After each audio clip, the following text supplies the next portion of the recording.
നമസ്കാരം. സ്പോട്ട് ലൈവിലേക്ക് സ്വാഗതം. ഗവർണർക്കെതിരായ പ്രതിഷേധത്തിൽ നിന്നും പിന്നോട്ടില്ലെന്ന് വ്യക്തമാക്കുകയാണ് SFI. കോഴിക്കോട്ടെ പ്രതിഷേധത്തിന് പിന്നാലെ തലസ്ഥാനത്തും ആരിഫ് മുഹമ്മദ് ഖാനെതിരെ പ്രതിഷേധം അരങ്ങേറി.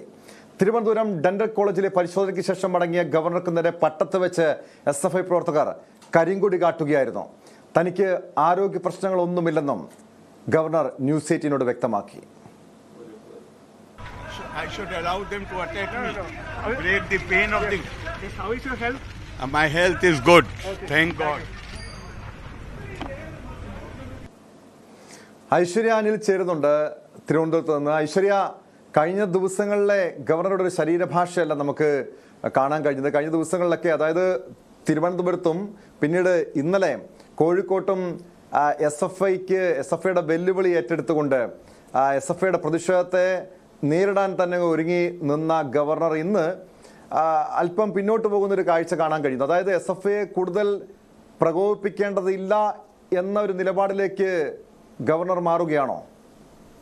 ടോം, ഇന്നത്തെ ദിവസത്തെ ഗവർണറുടെ ഒരു പെരുമാറ്റം വെച്ച് മാത്രം അത് നമുക്ക് അങ്ങനെ പറയാൻ കഴിയില്ല. കാരണം ഇന്ന് രാവിലെ അദ്ദേഹം വ്യക്തിപരമായ ആവശ്യവുമായാണ് തിരുവനന്തപുരം ഡെന്റൽ കോളേജിലേക്ക് എത്തുന്നത്. അതുകൊണ്ട് തന്നെയാണ് SFIയും പ്രതിഷേധം കടുപ്പിക്കാത്തതെന്ന് രാവിലെ തന്നെ SFI പ്രവർത്തകർ ന്യൂസ് 18നോടക്കം വ്യക്തമാക്കിയിരുന്നു. കാരണം രാവിലെ ഡെന്റൽ കോളേജിന് മുന്നിലേക്ക് നമ്മൾ എത്തുമ്പോൾ SFI പ്രവർത്തകർ ഡെന്റൽ കോളേജിന് നേരെ എതിർവശത്ത് മെഡിക്കൽ കോളേജ് കോമ്പൗണ്ടിൽ തന്നെ വലിയ കറുത്ത തുണിയിൽ ബാനർ ഉണ്ടാക്കി അത് ഉയർത്തി പിടിച്ചുകൊണ്ടുള്ള ഒരു പ്രതിഷേധമാണ് ഉണ്ടായിരുന്നത്. We won't chancellor not Savarkar എന്നെഴുതിയ ആ ബാനർ ഉയർത്തിപ്പിടിച്ചുകൊണ്ടുള്ള ഒരു പ്രതിഷേധവുമായി അവിടെ എത്തിയിരുന്നു. ആ ശക്തമായ പ്രതിഷേധവുമായി മുന്നോട്ട് പോകുമെന്ന് അവർ ആവർത്തിച്ച് പറയുകയും ചെയ്തു. പക്ഷേ ഗവർണറുടെ അകമ്പടി വാഹനം എപ്പോഴാണോ ഈ മെഡിക്കൽ കോളേജ് കോമ്പൗണ്ടിലേക്ക് കടന്നത്, ആ സമയം തന്നെ കൃത്യമായി പോലീസ് വാഹനം ആ ബാനറിന് മുന്നിലേക്കിട്ട് ആ പ്രതിഷേധം തടയുന്ന SFIയുടെ ആ പ്രതിഷേധം, അതായത് ആ ബാനർ പോലും ഗവർണർ കാണാത്ത വിധം ആ രീതിയിൽ പോലീസിന്റെ ഭാഗത്തു നിന്ന് ഒരുക്കങ്ങൾ ഉണ്ടായിരുന്നു. മറ്റൊന്ന്,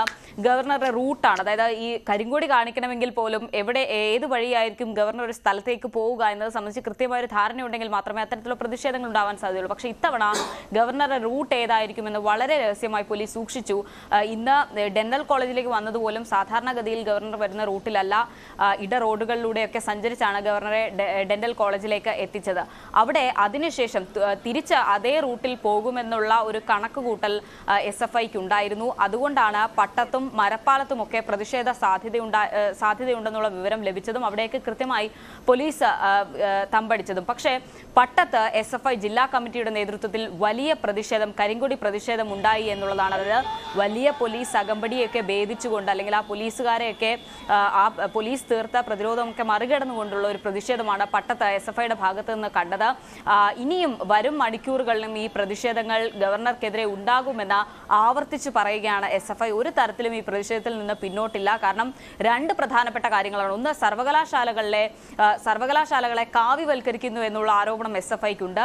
മറ്റൊന്ന്, ഈ കഴിഞ്ഞ ദിവസങ്ങളിൽ SFIക്കെതിരെ ഗവർണർ നടത്തിയ ചില പരാമർശങ്ങളാണ്. ബ്ലഡി ക്രിമിനൽസ് എന്നൊക്കെ പറഞ്ഞ ഗുണ്ടകളുടെ സംഘടനയാണ് SFI എന്ന തരത്തിലുള്ള പരാമർശം അദ്ദേഹത്തിന്റെ ഭാഗത്തു നിന്നുണ്ടായി. അത് വളരെയധികം, അതായത് അതുകൂടി മുൻനിർത്തിക്കൊണ്ടുള്ള പ്രതിഷേധമാണ് ഇപ്പോൾ SFIയുടെ ഭാഗത്തു നിന്നുണ്ടാകുന്നത്. അതുകൊണ്ട് തന്നെ വലിയ പ്രതിഷേധത്തിലേക്ക് ഇനിയും SFI കടക്കും. മാത്രമല്ല, ഗവർണർ ഇനി ഇതിനെ ഏത് രീതിയിൽ നേരിടുന്നു എന്നുള്ളതാണ്. കാരണം ഇന്ന് ഈ കരിങ്കൊടി പ്രതിഷേധം ഉണ്ടായതുപോലും പോലീസിന്റെ സുരക്ഷാ വീഴ്ചയാണ് എന്നൊരു വിമർശനം ഗവർണർ ഉന്നയിക്കുമെന്നുള്ള കാര്യത്തിൽ സംശയമില്ല. കാരണം കഴിഞ്ഞ ദിവസങ്ങളിലൊക്കെ സമാനമായ സാഹചര്യം, കഴിഞ്ഞ ആഴ്ച പേട്ടയിൽ ഗവർണർ എയർപോർട്ടിലേക്ക് പോകുന്ന വഴി പേട്ടയിൽ ഉണ്ടായ പ്രതിഷേധത്തിനിടെയാണ് അദ്ദേഹം റോഡിലിറങ്ങി SFI പ്രവർത്തകരോട് കയർത്തത് നമ്മൾ കണ്ടത്. സമാനമായ രീതിയിലേക്ക് കോഴിക്കോടും ഒക്കെ സാഹചര്യങ്ങളുണ്ടായി. തിരുവനന്തപുരത്തും അത് ആവർത്തിക്കുമെന്നുള്ള കാര്യത്തിൽ സംശയമില്ല. വരും ദിവസങ്ങളിൽ ഗവർണർ ഇത് ഏത് രീതിയിൽ, അതായത് ഇന്നത്തെ പ്രതിഷേധം അടക്കം വരും മണിക്കൂറുകളിലും ആ പ്രതിഷേധം തുടരും. ഇന്ന് വൈകിട്ട് AYFന്റെ നേതൃത്വത്തിൽ പ്രതിഷേധമുണ്ട്. നാളെയും മറ്റന്നാളും ഒക്കെ ഗവർണർക്ക് എവിടെയൊക്കെ പൊതുപരിപാടി ഉണ്ടോ, അല്ലെങ്കിൽ ഗവർണർ എവിടെയൊക്കെ പോകുന്നുണ്ടോ അവിടെയൊക്കെ പ്രതിഷേധിക്കുമെന്ന് ആവർത്തിച്ചു പറയുകയാണ്. എന്തായാലും SFIക്ക് പിന്നാലെ ASFും ഗവർണർക്കെതിരെ പ്രതിഷേധവുമായി രംഗത്തെത്തുകയാണ്. ഈ കരിങ്കൊടി പ്രതിഷേധത്തിനപ്പുറം കൂടുതൽ പ്രതിഷേധ പരിപാടികൾ അതിനെക്കുറിച്ച് SFI ആലോചിക്കുന്നുണ്ട്. ഗവർണർക്ക് ഈ വരും ദിവസങ്ങളിൽ ഏതെങ്കിലും കേരളത്തിലെ സർവകലാശാലകളിൽ പൊതുപരിപാടികളുണ്ടോ? അവിടെ മാത്രമായിരിക്കുമോ പ്രതിഷേധം, അതോ രാജ്ഭവനിലേക്കും ഒരു പ്രതിഷേധം കൂടുതൽ ശക്തമാക്കിക്കൊണ്ട് മുന്നോട്ട് പോകാനായിരിക്കുമോ ഇടത് വിദ്യാർത്ഥി സംഘടനകളുടെ തീരുമാനം? ടോം, ഈ പ്രതിഷേധങ്ങളുടെ തുടക്കം തന്നെ ഒരുപക്ഷെ രാജ്ഭവനിലേക്ക് നടത്തിയ ഒരു മാർച്ചോട് കൂടിയായിരുന്നു. അത്തരം പ്രതിഷേധങ്ങൾ ഉണ്ടാകും വരും ദിവസങ്ങളിലും. സർവകലാശാലകൾ ഗവർണർക്ക് പരിപാടിയുണ്ടോ എന്നത് സംബന്ധിച്ച് വ്യക്തതയില്ല. വരും ദിവസങ്ങളിൽ, അതായത് പരിപാടി ഉള്ള ദിവസം അല്ലെങ്കിൽ അതിന്റെ തലേ ദിവസം കൃത്യമായ ഒരു പരിപാടിയുടെ കൃത്യമായ അജണ്ട അറിയിക്കുമെന്നാണ് പ്രതീക്ഷിക്കുന്നത്. എന്തായാലും ഈ പ്രതിഷേധങ്ങൾ ഇവിടെ അടങ്ങുന്നില്ല എന്നുള്ളത് തന്നെയാണ്. ഈ പ്രതിഷേധങ്ങൾ മറ്റൊന്ന്, ഈ ഗവർണർക്ക് പലയിടങ്ങളിലും കരിങ്കൊടി കാണുമ്പോൾ മാത്രമല്ല, ഇത്തരത്തിലുള്ള ബാനറുകൾ കാണുമ്പോൾ ഗവർണർ അസ്വസ്ഥനാവുന്ന ഒരു കാഴ്ച കോഴിക്കോട് നമ്മൾ കണ്ടതാണ്. അതുകൊണ്ട് തന്നെ തിരുവനന്തപുരത്ത് ഈ മ്യൂസിയം ഭാഗത്ത്, അതായത് രാജ്ഭവനിലേക്ക് പോകുന്ന മെയിൻ റോഡിന്റെ ഭാഗത്തെല്ലാം SFIയുടെ ഭാഗത്തുനിന്ന് പോസ്റ്ററും ഒപ്പം ബാനറുകളും കെട്ടിയിട്ടുണ്ട്. അത് ഗവർണർക്കെതിരെയാണ്. ഗോ ബാക്ക് മുദ്രാവാക്യങ്ങൾ ഉയർത്തിക്കൊണ്ടുള്ള ഒരു പോസ്റ്ററും ബാനറും ഒക്കെ എല്ലായിടങ്ങളിലും പതിച്ചിട്ടുണ്ട് എന്നുള്ളത് തന്നെയാണ്. അത് ഗവർണറെ ആ രീതിയിൽ ഗവർണർക്കെതിരെയുള്ള പ്രതിഷേധം SFI പ്രകടിപ്പിക്കുകയാണ്. വരും ദിവസങ്ങളിലും ഇത്തരത്തിലുള്ള കരിങ്കൊടി പ്രതിഷേധങ്ങളുമായി മുന്നോട്ട് പോകുമെന്നാണ് SFI അറിയിക്കുന്നത്. എന്തായാലും ഈ പ്രതിഷേധങ്ങളിൽ നിന്ന് ഒരു ഇഞ്ച് പിന്നോട്ടില്ല എന്ന് ആവർത്തിച്ച് പറയുന്നുണ്ട് SFI. പക്ഷേ ഇനി അറിയേണ്ടത് ഗവർണർ ഇതിനെ എങ്ങനെ നേരിടുന്നു എന്നുള്ളതാണ്.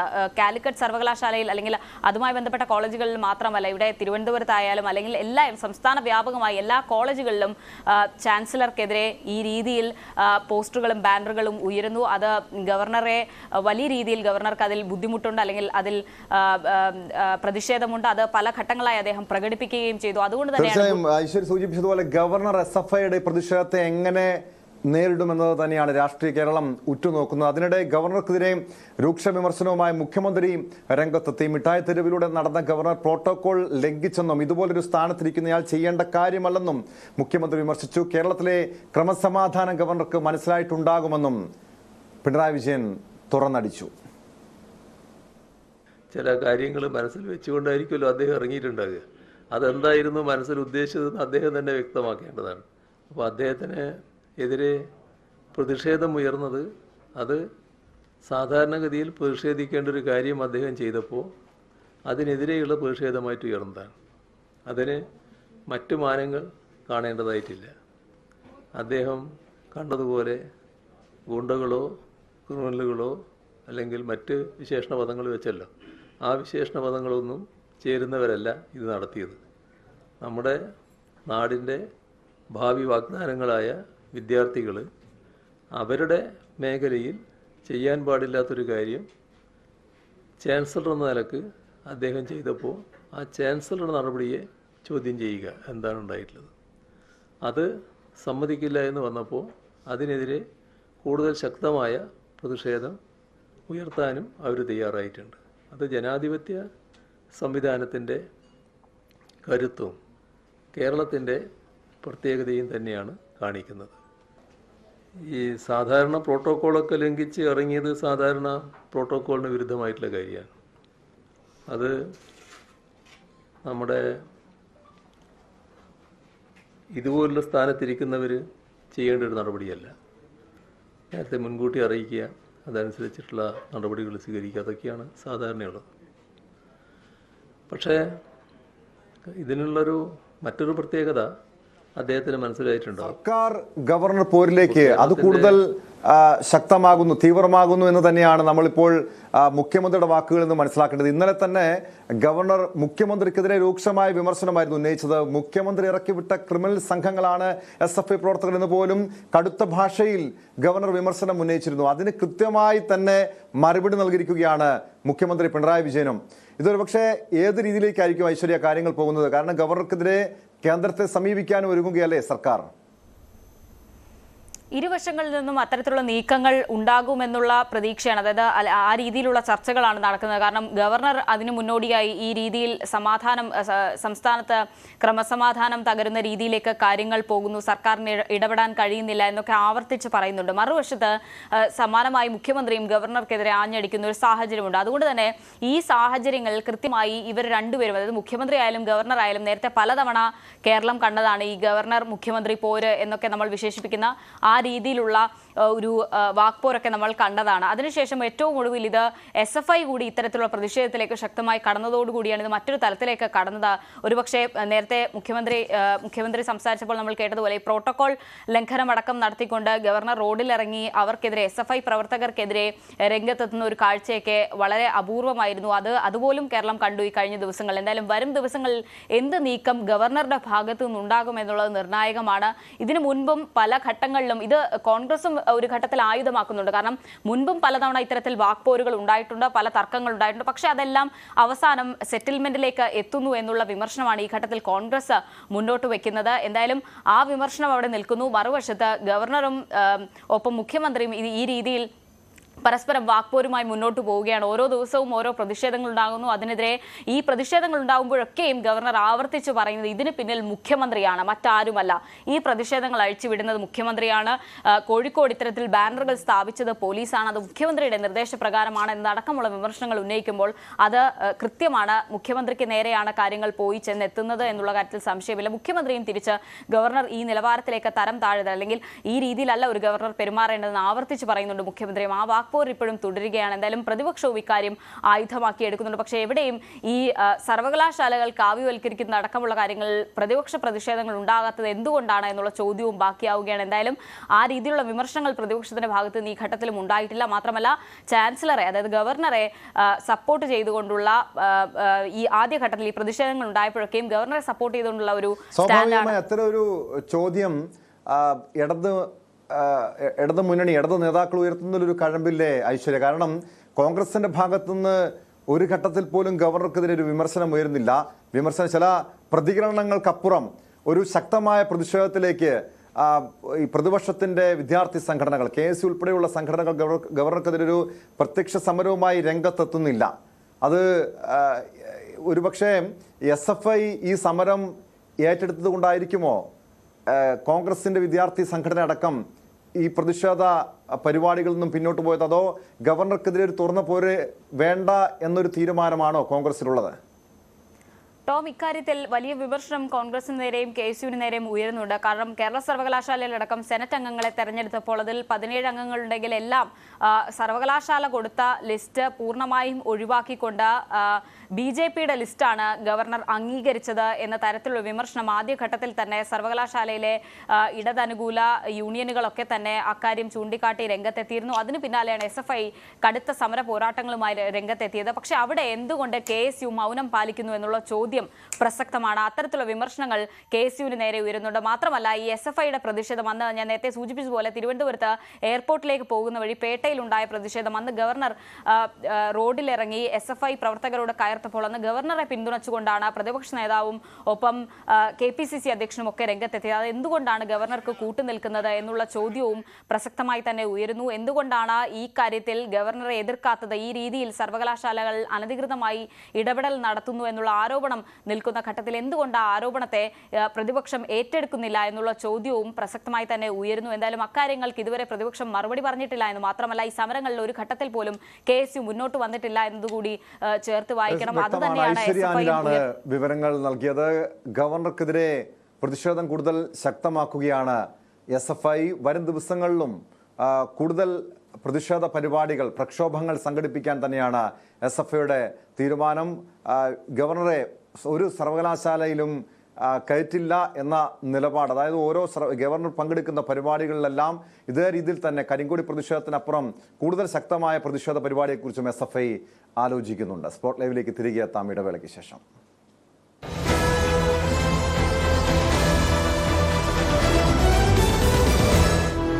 എല്ലാരെയും കീഴട SFI കറുത്ത ബാനർ ഉയർത്തി.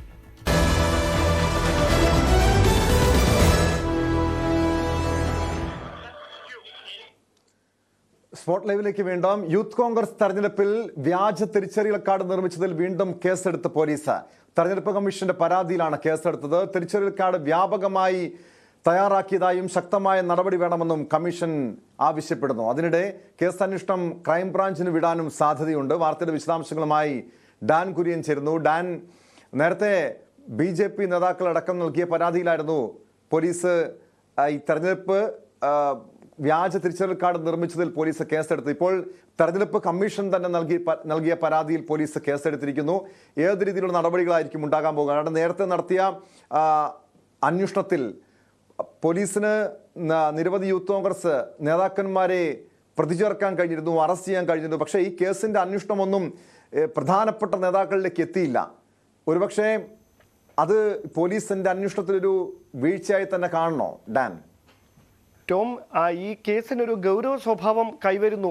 അതിൻ്റെ ഭാഗമായിട്ടാണ് തെരഞ്ഞെടുപ്പ് കമ്മീഷൻ നൽകിയ പരാതിയിന്മേൽ ഇപ്പോൾ പോലീസ് കേസെടുക്കുന്ന ഒരു നടപടി ഉണ്ടായത് എന്ന് വേണം പറയാൻ. അതോടൊപ്പം ഈ പ്രധാനമായി എടുത്തു പറയേണ്ട കാര്യം, ക്രൈംബ്രാഞ്ചിന് അന്വേഷണം കൈമാറാനായിട്ട് നിലവിലെ അന്വേഷണ സംഘം ശുപാർശ നൽകിയിരിക്കുകയാണ്. അതായത് ഇത് സംസ്ഥാന വ്യാപകമായി ഇത്തരത്തിൽ വ്യാജ തിരിച്ചറിയൽ കാർഡുകൾ ഉപയോഗിച്ചുകൊണ്ട് തട്ടിപ്പ് നടന്നിട്ടുണ്ട്. അതുകൊണ്ട് തന്നെ ആ കേസിൻ്റെ അന്വേഷണം മ്യൂസിയം പോലീസിന് മാത്രമായിട്ട് നടത്താൻ കഴിയുന്ന ഒരു സാഹചര്യം ഉണ്ടാകില്ല. ആ പശ്ചാത്തലത്തിൽ കേസന്വേഷണം കൃത്യമായി നടത്താൻ അത് സംസ്ഥാന വ്യാപകമായി ഈ തട്ടിപ്പ് നടന്നിട്ടുണ്ടെന്ന് ബോധ്യപ്പെട്ട സാഹചര്യത്തിൽ ക്രൈംബ്രാഞ്ച് അന്വേഷിക്കണം എന്ന നിലപാടിലാണ് അത്തരമൊരു ശുപാർശ അത് നിലവിലെ അന്വേഷണ സംഘം കൃത്യമായി അറിയിച്ചിരിക്കുന്നതും. എന്തായാലും വലിയ തരത്തിൽ ഒരു ഗൗരവതരമായ കണ്ടെത്തലാണ് ഇതിൻ്റെ ഭാഗമായി തെരഞ്ഞെടുപ്പ് കമ്മീഷന്റെ ഭാഗത്തു നിന്ന് ഉണ്ടായിരിക്കുന്നത്. അതായത് പൊതു തെരഞ്ഞെടുപ്പുകളിൽ ഈ വ്യാജ തിരിച്ചറിയൽ കാർഡുകൾ ഉപയോഗിച്ചുകൊണ്ട് വോട്ട് രേഖപ്പെടുത്താനുള്ള സാധ്യത അത് വലിയ തരത്തിൽ ജനാധിപത്യത്തെ അട്ടിമറിക്കുന്ന തരത്തിലുള്ള വലിയ വെല്ലുവിളിയായി മാറും. അത്തരം സാഹചര്യങ്ങൾ ഉണ്ടാകാതിരിക്കുന്നതിന് വേണ്ടിയിട്ടാണ് കടുത്ത നടപടികൾ ഇപ്പോൾ ഈ കേസുമായി ബന്ധപ്പെട്ട പ്രതിപട്ടികയിൽ ഉൾപ്പെട്ടവർക്കെതിരെയും അതിൽ ആരൊക്കെ ഉൾപ്പെട്ടിട്ടുണ്ടോ, ഇനി ആരുടെയൊക്കെ വിവരങ്ങൾ പുറത്തു വരാനുണ്ടോ, അവർക്കെല്ലാവർക്കുമെതിരെ കടുത്ത നടപടി എടുക്കണമെന്ന ഒരു നിലപാട് തെരഞ്ഞെടുപ്പ് കമ്മീഷൻ സ്വീകരിക്കാൻ ഉള്ള കാരണം അതാണ്. പക്ഷേ പോലീസിന് ഈ കേസിന്റെ അന്വേഷണവുമായി ബന്ധപ്പെട്ട് സംഭവിച്ച ചില വീഴ്ചകൾ അത് വലിയ തരത്തിൽ കോടതിയുടെ ഭാഗത്ത് നിന്ന് അടക്കം വിമർശനങ്ങൾക്ക് വഴിവെച്ചിരുന്നു. അതായത് രാജ്യദ്രോഹ കുറ്റമാണ്, രാജ്യസുരക്ഷയെ ബാധിക്കുന്ന തരത്തിലുള്ള പ്രവർത്തനമാണ് യൂത്ത് കോൺഗ്രസ് തെരഞ്ഞെടുപ്പുമായി ബന്ധപ്പെട്ട് വ്യാജ തിരിച്ചറിയൽ കാർഡ് ഉണ്ടാക്കിയതുമായി ബന്ധപ്പെട്ട് നടന്നത് എന്നൊക്കെ കൃത്യമായി പോലീസ് റിമാൻഡ് റിപ്പോർട്ടിൽ അടക്കം വ്യക്തമാക്കിയിരുന്നെങ്കിലും അതുമായി ബന്ധപ്പെട്ട വകുപ്പുകൾ അടക്കം ചേർക്കുന്നതിൽ വീഴ്ച സംഭവിച്ചതുകൊണ്ടാണ് ഇവർക്ക് മുൻകൂർ ഈ ജാമ്യം ലഭിക്കുന്ന അല്ലെങ്കിൽ കേസിൽ ഉൾപ്പെട്ട പ്രതികൾക്ക് ജാമ്യം ലഭിക്കുന്ന സാഹചര്യം ഉണ്ടായത്. അത് വലിയ തരത്തിൽ പോലീസിനെതിരായ വിമർശനങ്ങൾക്ക് വഴിവെക്കുകയും ചെയ്തിരുന്നു. എന്തായാലും ഈ ഒരു ഘട്ടത്തിൽ തെരഞ്ഞെടുപ്പ് കമ്മീഷന്റെ പരാതിയിൽ പോലീസ് കേസ് രജിസ്റ്റർ ചെയ്ത് പ്രധാനപ്പെട്ട കാര്യം ഈ കേസുമായി ബന്ധപ്പെട്ട ആദ്യം അറസ്റ്റിലായ പ്രതികളെ അവരെ ചോദ്യം ചെയ്തതിൽ നിന്നും ഇത് ആർക്കു വേണ്ടിയാണ് തിരിച്ചറിയൽ കാർഡ് നിർമ്മിച്ചതെന്ന് സംബന്ധിച്ചുള്ള ഒരു വ്യക്തമായ വിവരങ്ങൾ കണ്ടെത്താൻ പോലീസിന് കഴിഞ്ഞിരുന്നില്ല. അതൊരു പക്ഷേ പോലീസ് ആ രീതിയിലേക്ക് അന്വേഷിക്കാതിരിക്കുന്നതാണോ അതോ ഈ കേസ് അത് പോലീസിന്റെ അന്വേഷണത്തിലെ ഒരു വീഴ്ചയായി തന്നെ അതിനെ കാണണോ ഡാൻ? കാരണം നേരത്തെ തന്നെ ഈ യൂത്ത് കോൺഗ്രസിന്റെ സംസ്ഥാന അധ്യക്ഷൻ രാഹുൽ മാങ്കൂട്ടത്തിനെതിരെ പോലും വലിയ ആരോപണം ഉയർന്നു വന്നതാണ്. രാഹുൽ മാങ്കൂട്ടത്തിന്റെ വാഹനത്തിൽ നിന്നാണ് ഈ പ്രതികളെ പിടികൂടിയത്. രാഹുൽ മാങ്കൂട്ടവുമായി വലിയ അടുപ്പമുള്ള യൂത്ത് കോൺഗ്രസിന്റെ പത്തനംതിട്ടയിലെ നേതാക്കളായിരുന്നു ഈ ഘട്ടത്തിൽ ആദ്യഘട്ടത്തിൽ അറസ്റ്റിലൊക്കെ ആയത്. പക്ഷേ ആ തലത്തിലേക്ക് സംസ്ഥാന നേതൃത്വത്തിലേക്ക് അന്വേഷണം എത്താൻ പോലീസിന് കഴിഞ്ഞില്ല. അങ്ങനെ നമുക്ക് പൂർണ്ണമായി അങ്ങ് പറയാൻ കഴിയില്ല ടോം. കാരണം പോലീസിന് ലഭ്യമായ വിവരങ്ങളുടെ അടിസ്ഥാനത്തിൽ എ ഗ്രൂപ്പ് നേതാക്കൾക്ക് വേണ്ടിയിട്ടാണ് യൂത്ത് കോൺഗ്രസ് തെരഞ്ഞെടുപ്പിൽ മത്സരിച്ച എ ഗ്രൂപ്പ് നേതാക്കൾക്ക് വേണ്ടിയിട്ടാണ് ഈ വ്യാജ തിരിച്ചറിയൽ കാർഡുകൾ ഉണ്ടാക്കിയത് എന്നതിൻ്റെ തെളിവുകളായിരുന്നു ആദ്യഘട്ടത്തിൽ പോലീസിന് ലഭിച്ചിരുന്നത്. അത് കൃത്യമായി അവർ റിമാൻഡ് റിപ്പോർട്ടിലും കോടതിയിൽ സമർപ്പിച്ച മറ്റ് റിപ്പോർട്ടുകളിലൊക്കെ കൃത്യമായി പരാമർശിക്കുകയും ചെയ്തിട്ടുണ്ടായിരുന്നു. പക്ഷേ അത് എ ഗ്രൂപ്പിൻ്റെ ആർക്ക് വേണ്ടിയിട്ടാണ് നിർമ്മിച്ചത് എന്ന വലിയൊരു ചോദ്യം അവിടെ ഉയർന്നു. ആ ചോദ്യത്തിന് ഉത്തരം കണ്ടെത്തുന്നതിൻ്റെ ഭാഗമായിട്ടായിരുന്നു രാഹുൽ മാങ്കൂട്ടത്തിലെ മണിക്കൂറുകളോളം മ്യൂസിയം പോലീസ് സ്റ്റേഷനിൽ വിളിച്ചു വരുത്തി മൊഴിയെടുക്കുന്ന സാഹചര്യം ഉണ്ടായത്. പക്ഷേ അതിനൊക്കെ അപ്പുറത്തേക്ക് അതിൽ തുടർ നടപടികൾ ഉണ്ടായില്ല. അത് തുടർ നടപടികൾ ഉണ്ടാകാതിരുന്നതിൻ്റെ പ്രധാനപ്പെട്ട കാരണമായി പോലീസ് സൂചിപ്പിക്കുന്ന ഒരു പ്രധാനപ്പെട്ട ആക്ഷേപം ഇത് ഒരു സ്ഥലത്ത് മാത്രം അല്ലെങ്കിൽ പത്തനംതിട്ടയിൽ മാത്രം നടന്നിരിക്കുന്ന ഒരു കാര്യമല്ല. ഈ കേസുമായി ബന്ധപ്പെട്ട അറസ്റ്റിലായവർ പന്തളത്ത് നിന്നുള്ളവരൊക്കെ ആണെങ്കിലും ഇതിന് സംസ്ഥാനത്ത് മുഴുവനായി ഇതുമായി ബന്ധപ്പെട്ട തട്ടിപ്പ് നടന്നിട്ടുണ്ട്. കാസർഗോഡ് വെച്ചാണ് വ്യാജ തിരിച്ചറിയൽ കാർഡുകൾ ഉണ്ടാക്കിയിരിക്കുന്നത് എന്നടക്കമുള്ള കണ്ടെത്തലുകളാണ് നിലവിൽ കേസ് അന്വേഷിച്ച അന്വേഷണ സംഘത്തിന് സംഘത്തിന് ഇതുമായി ബന്ധപ്പെട്ട് ലഭിച്ചത്. അതുകൊണ്ട് തന്നെ മ്യൂസിയം പോലീസ് സ്റ്റേഷൻ നമുക്കറിയാം നഗരത്തിന് നടുക്കാണ്. വലിയ തരത്തിലുള്ള ഒത്തിരി പ്രമാദമായ കേസുകളുമായി ബന്ധപ്പെട്ട അന്വേഷണമുണ്ട്. അതിനിടയിലാണ് ഈ ഗവർണറും സർക്കാരും തമ്മിലുള്ള പോര് തെരുവിലേക്ക് മാറുന്ന, അല്ലെങ്കിൽ തെരുവിൽ അത് വലിയ തരത്തിലുള്ള പ്രതിഷേധമായി ഉയരുന്ന സാഹചര്യം. അവിടെ സുരക്ഷ ഒരുക്കേണ്ട ചുമതലയുണ്ട്.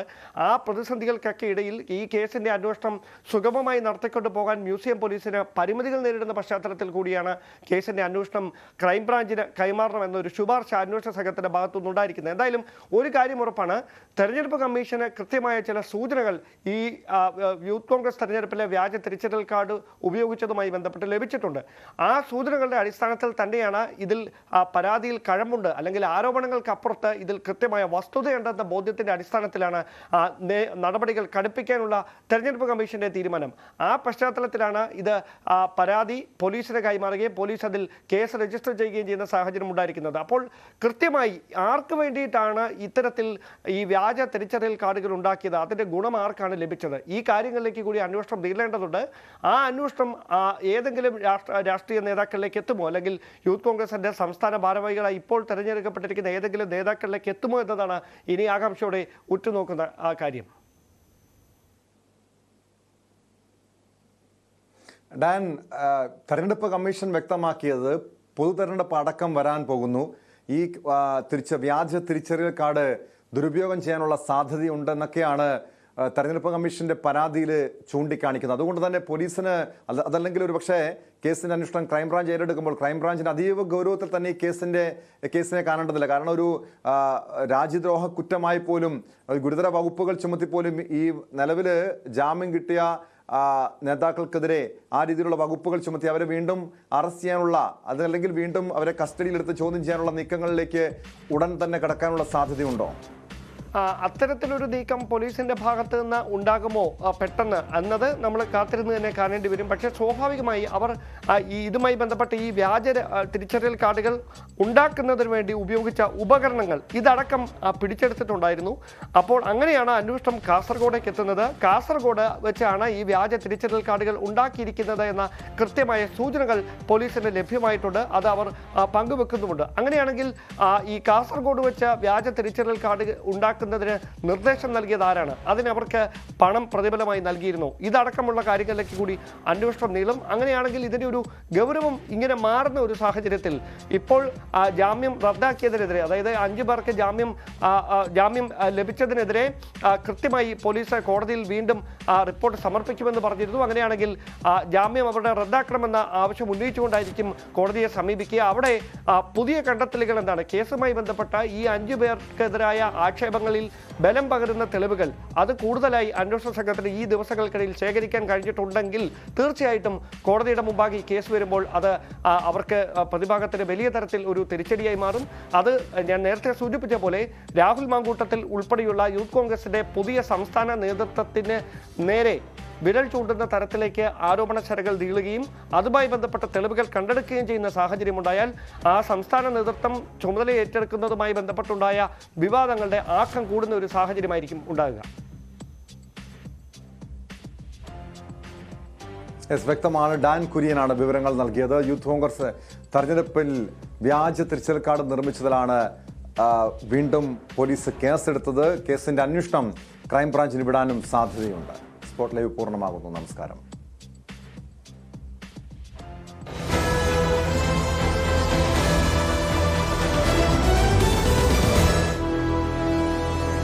ഈ പരിപാടി